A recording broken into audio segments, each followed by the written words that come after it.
What is going on, everybody? Welcome to Tavern Talk.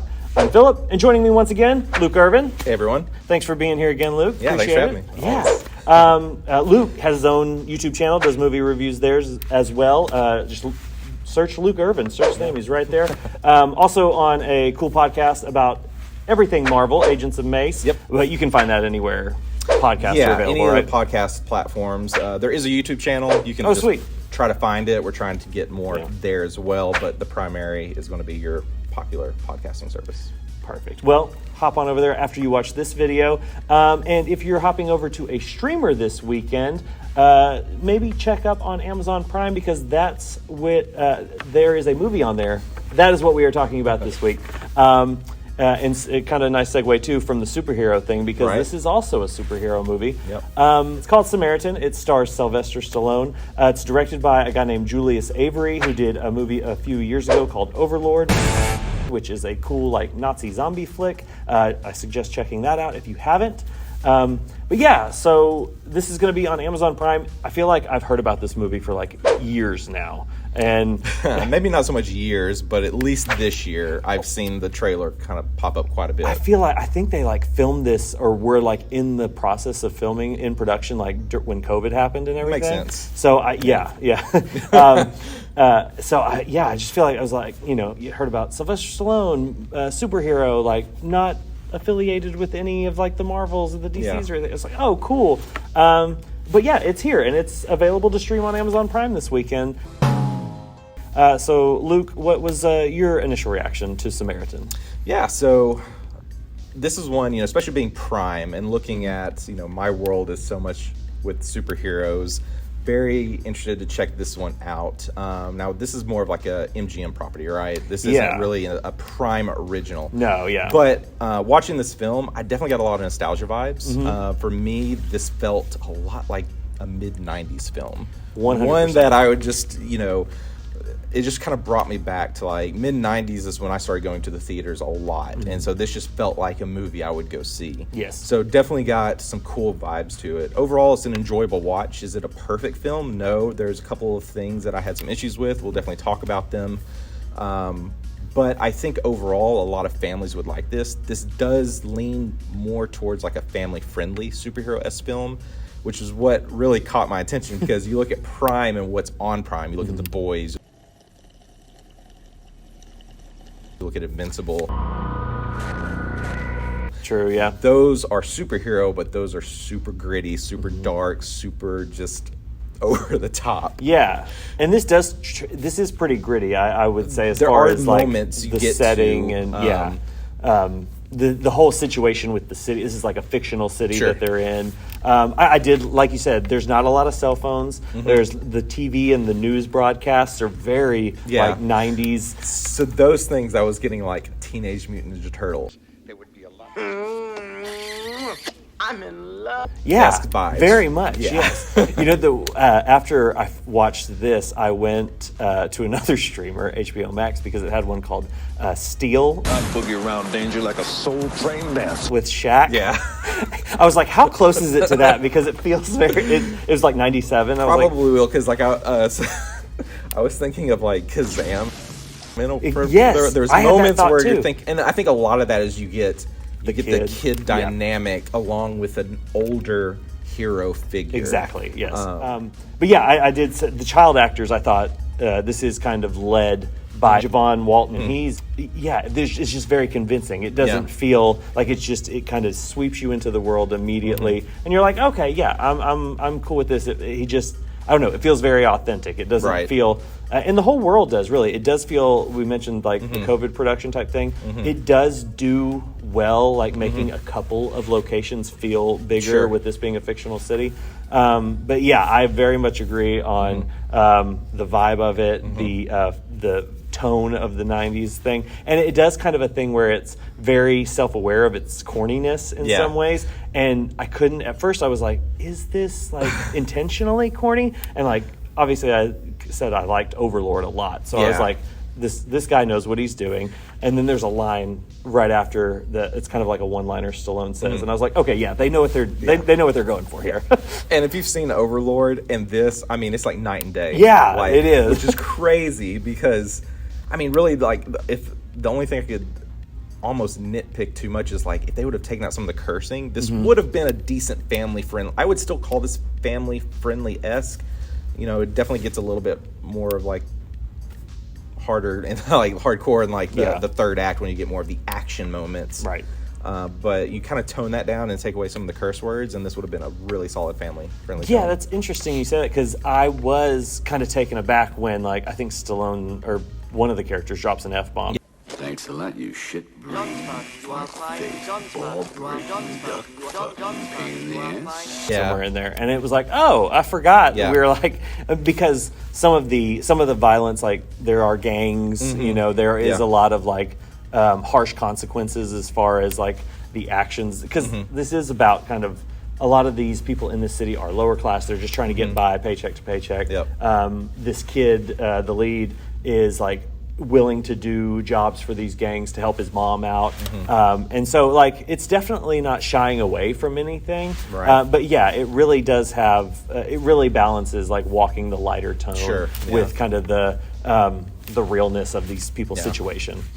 When we look at this, what's his name? The kid's actor, Wana. I think that's like his nickname. Yeah. You know, it's really cool to see him in this role because he's most notable for Ashtray on HBO's Euphoria. Okay, I haven't watched Euphoria, so I need to do that. For this kid, night and day. Really? Because Okay. he is very edgy, very street, very just tough. Okay. Like in your face. And then here, definitely getting more of that kid vibe. Yeah. Which, I had to look this up. He's also like 16, but he's playing a 13-year-old. I was going to say, he looks 12. Like, I bought the 12, 13-year-old. Yeah, he's got the super young vibe, but he actually is 16 years old. So let's talk about, obviously, this is one of the draws of this is that Stallone is in a superhero movie. Right. Like I said, it's not, I think the person who wrote it originally, like, came up with the concept. I think it was adapted into, like, a graphic novel, if I read that and understand it correctly. But he wrote the story for the screen. So it's not, like, based on anything previous. Really? Okay. Yeah, I mean, it's kind of refreshing to get, like, an original superhero story these days. But what did you think of, like, I feel like I liked this. I will say, like, I enjoyed it. It did give me flashbacks to, like, movies I would have enjoyed as a kid. It's, you know, completely right where it should be as far as corniness and legitimacy, like, balancing those two things.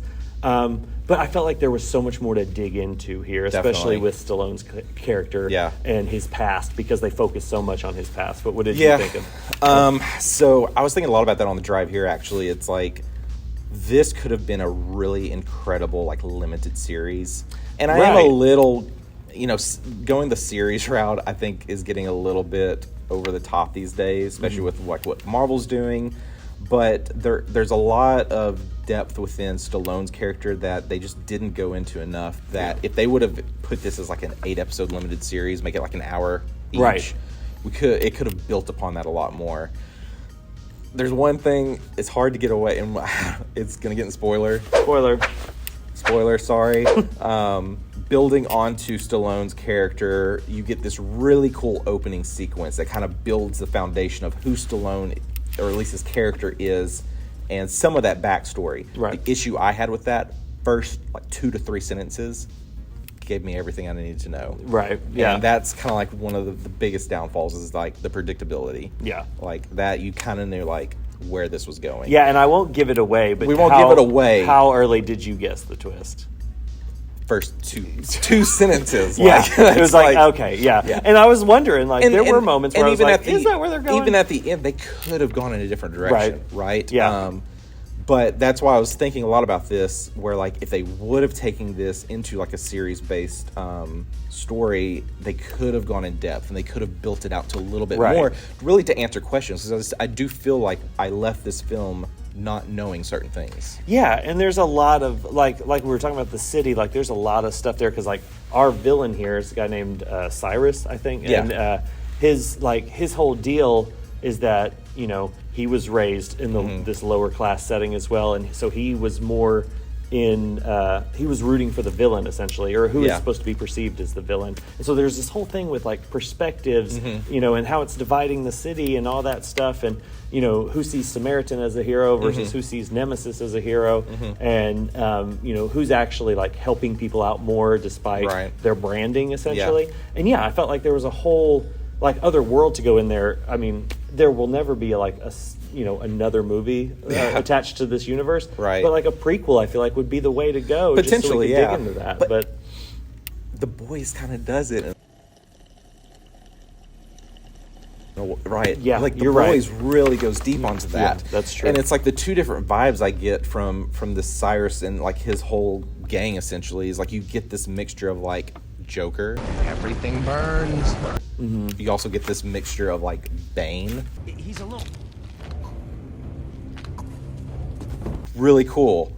It just wasn't enough. yeah, and I feel like because the whole plotting is just generic superhero stuff, Yeah. like the bad guys trying to blow up the city or whatever. Yeah. Like, and I didn't care about any of that, and that was fine Yeah. if that was the plotting, because like there was focus on this interesting thing about the perspectives of the citizens and who they saw. And I just wish, they would have dug into that a little bit more. But so many of those moments, like really watching this from beginning to end, it feels like a comic book.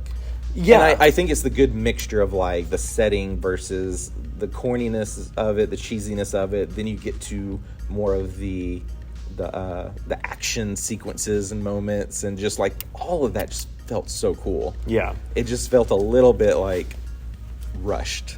Yeah, I was guess going you to could say say. rushed, I was going to say. I'm glad you brought up like both the opening credits and the action sequences, because both of those to me, I was like, this feels a little CW-ish. Okay, this is him. TV budget. Yeah. And I don't know if what the budget was for this, or like. I wanted to look it up and just forgot. Yeah. I was very curious on that. But like yeah. you could definitely tell the action scenes were kind of limited in what they could do, especially in that third act. Yeah. The kind of the finale fight there and everything. But like the voiceover, the animation at the beginning, just the way the city looked and everything. I was just like, and that's not a knock on it. Like I've enjoyed the CW shows plenty myself. Like I'm not mad about that. But it definitely just gives way more to that series vibe, like you were talking about, and I could definitely see how that would work. But I mean, I just think if you just grew up loving like 90s type action films, I think you'll really enjoy this. I think this is really more of a breakout role for the younger actor. Yeah. Because a lot of people probably are not going to watch Euphoria. So this is definitely an opportunity for him getting out there, and working with Stallone must have been awesome, especially someone like with a background in fighting and boxing. Just absolutely, yeah. They said like punch, show Rocky your stuff, like that's cool. Yeah, like really cool, just really cool chemistry there. Some other known actors and actresses in this as well. Well, as you know, one of the things we do here at the end of the reviews is an out of 5-star rating. So, what would your star rating be for Samaritan? I think with Samaritan, I would have to go 3 out of 5. Yeah. Overall, it is an enjoyable film. It's hour and 40 minutes. It's an easy watch. Yeah. I think a lot of ages will really enjoy this. Kind of as mentioned earlier, the opening, as cool as it is, could I don't know, change your viewpoint on it. And the third act is just a little messy.